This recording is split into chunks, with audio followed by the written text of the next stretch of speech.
A runway is one of the most tightly controlled places in the world. Every painted line, every light, every procedure, all of it exists for one reason: to make sure that what goes up comes down safely. August 20th, 2008, Madrid International Airport, Spain. A commercial flight 5022 began its takeoff roll at 2:45 in the afternoon on runway 36 left, but that aircraft never made it into the sky. Even now, 16 years later, one question still haunts investigators, engineers, and the families left behind. How did every safety net fail at once? Flight 5022 was a scheduled flight from Madrid to Las Palmas. It was a busy summer route on a Wednesday afternoon in August. There were 172 people on board, 162 passengers, and 10 crew members. The aircraft was an MD-82, one of the most widely used passenger jets of its time. Before takeoff, this aircraft had to extend its flaps and slats. Put simply, these were ring devices that helped create more lift, even at lower speeds. The plane also had one final layer of protection, a warning system. If those settings were wrong, the alarm was supposed to sound the moment full takeoff power was applied. But on the afternoon of August 20th, the flaps and slats were not extended, and the warning never sounded. Out of 172 people on board, 154 never came home. That is why the question still remains, not simply what went wrong, but how many warnings were ignored, missed, or lost in silence before one aircraft reached the end of a runway and could no longer fly. August is the height of holiday season in Spain. This airport was one of the busiest in Europe. Hundreds of flights moved through it every day. And on August 20th, the departure hall was full. Families heading to the beach, business travelers in transit, couples leaving for vacation. Flight 5022 was already running late. During its first taxi toward the runway, a technical warning appeared. It was related to a temperature sensor. The pilots made the right decision. They turned the aircraft around, returned to the gate, and called in maintenance. The maintenance team disabled the faulty sensor component. At that moment, it was considered a standard response, not a critical threat to the flight. On paper, the aircraft was clear to depart again, but in reality, something had quietly changed. A part of the electrical circuit, supplying power to the takeoff warning system, had been affected. The crew prepared for departure a second time. The passengers, who had already sat through one delay, settled back into their seats. The heat of summer pressed against the fuselage. The clock had just passed 2:30 in the afternoon. In aviation, the checklist exists for moments exactly like this. When something unexpected interrupts the flow, when the sequence is broken, the checklist is supposed to reset everything. It is there to make sure nothing is missed.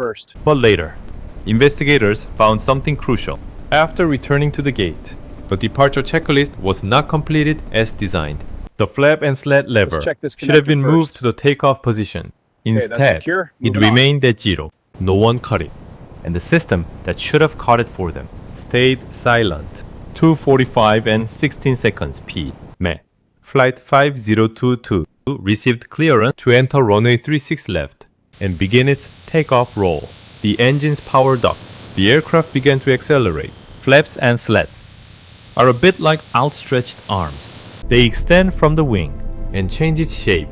They make the wing larger, more curved, and better able to create lift at low speed. Without them extended, the aircraft needs much more speed to create the same amount of lift.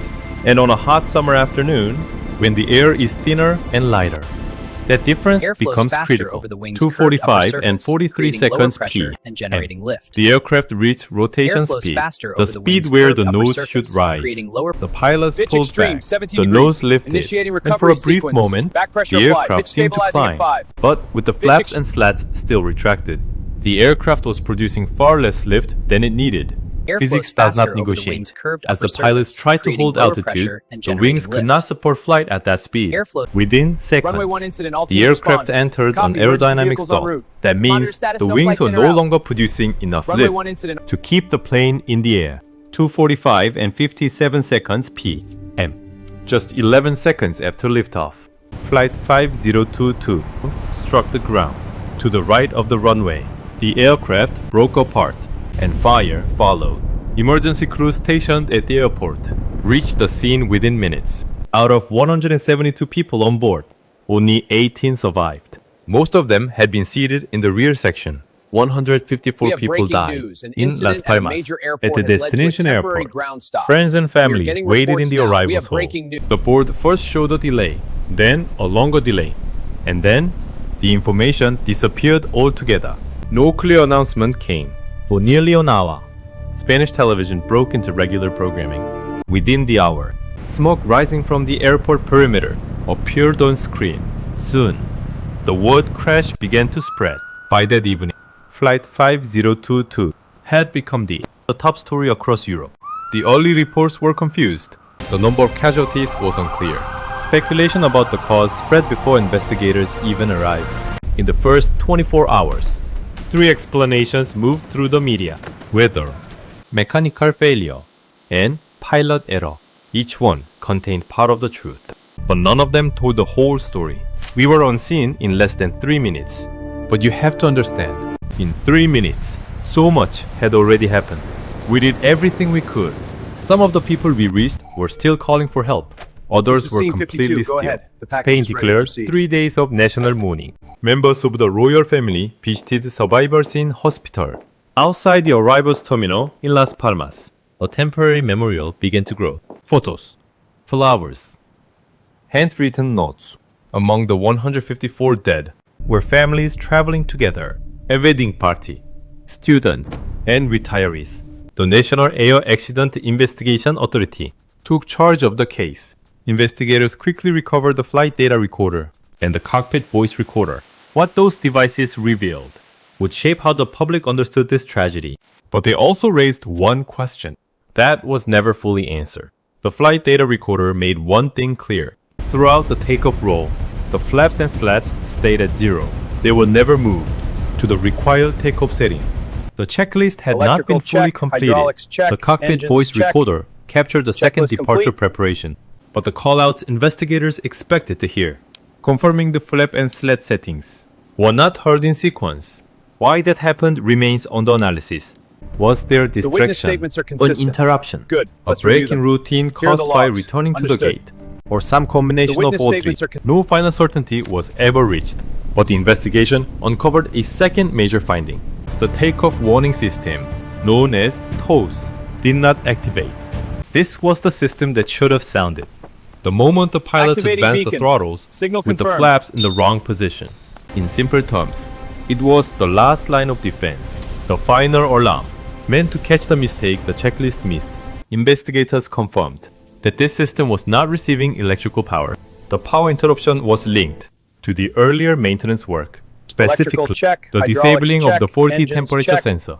But the exact path by which that maintenance affected the warning circuit was never fully established, even 16 years later. That part of the circuit remains officially undetermined. Some investigators and outside experts pointed to a larger pattern: flaps not extended, a warning system silent. This was not a new scenario in aviation history. In the United States, very similar sequences had contributed to fatal crashes decades earlier. The aviation community had studied them. Industry groups had warned about them. And yet, that lesson never fully reached the cockpit. On runway 36 left, the final report named the direct causes clearly: failure to extend the flaps and slats, and failure of the takeoff warning system. But the report also pointed to something harder to draw on a diagram: organizational pressure, financial strain inside the airline, a tight operating schedule, a disrupted work routine. None of these directly caused the crash, but together, they helped create the conditions that made it possible. After the accident, aviation authorities and airlines around the world re-examined interrupted departure procedures. Exactly the kind of situation seen here.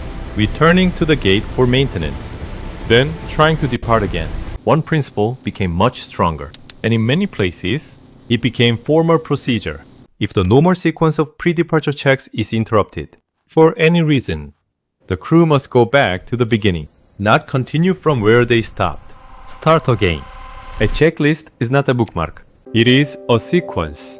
Warning systems were also reviewed more closely. Investigators and regulators stress the painful truth. A warning system Initiating is climb only a sequence backup. confirming pitch. It is not a Copy that, substitute telemetry for the is green, procedure proceed. itself. Adjusting If throttle, the holding procedure steady. is done correctly, Initiating you climb never sequence need the confirming alarm. pitch. Copy. But if the procedure fails, the alarm must work. Flight 5022 showed what happens when both Engine fail 2 is at the failing. same time. Initiating emergency Crew procedures. training also Altitude changed. dropping, stabilizing Simulators at began to include 9,500. interrupted departure Engine 2 scenarios. is failing. Return to gate. Restart. Repeat the exact kind of sequence that unfolded on August 20th, 2008. The goal was simple. If anything feels uncertain, go back to the beginning until that response becomes instinct. The airline itself ceased operations in 2012, but the lesson it left behind did not disappear. Financial pressure, time pressure, broken routine. These are not only business problems. In aviation, they are safety problems too. On the runway in Madrid, on a summer afternoon that began like any other departure, 154 people did not come home. A checklist was not completed. An alarm did not sound. One human system and one mechanical system failed within seconds of each other. That accident Adjusting and the throttle for 16 level years flight. of investigation, Course reform, correction and complete. reflection that followed still live Flaps inside 9 set. every Flaps pre-flight 9 safety checked. check carried out today. Stabilizers checked. They live Checklist inside complete. every simulator session that asks a pilot, your departure was interrupted. What do you do now? They live inside a Flaps set, principle now instruments widely checked, accepted. radios That tuned, silence checklist from a complete, warning system ready for means taxi. nothing, unless the procedure itself is working and the question this accident leaves behind. It's not only for pilots. All of us live under pressure. All of us, on certain days, feel tempted to continue from where we stopped. Instead of starting again, all of us know the voice that says, just this once. How Aviation often safety do we principle trade 1, safety for proactive time? hazard How identification. often do we Principle trust the 3, silence effective safety of an controls. alarm that may Aviation not be safety working? principle 1. To remember Flight 5022 is not to assign blame. It is to understand the conditions that allow tragedy to happen, so that when those same conditions appear again, we can recognize them. Remembering is how we make sure the same mistake is never repeated.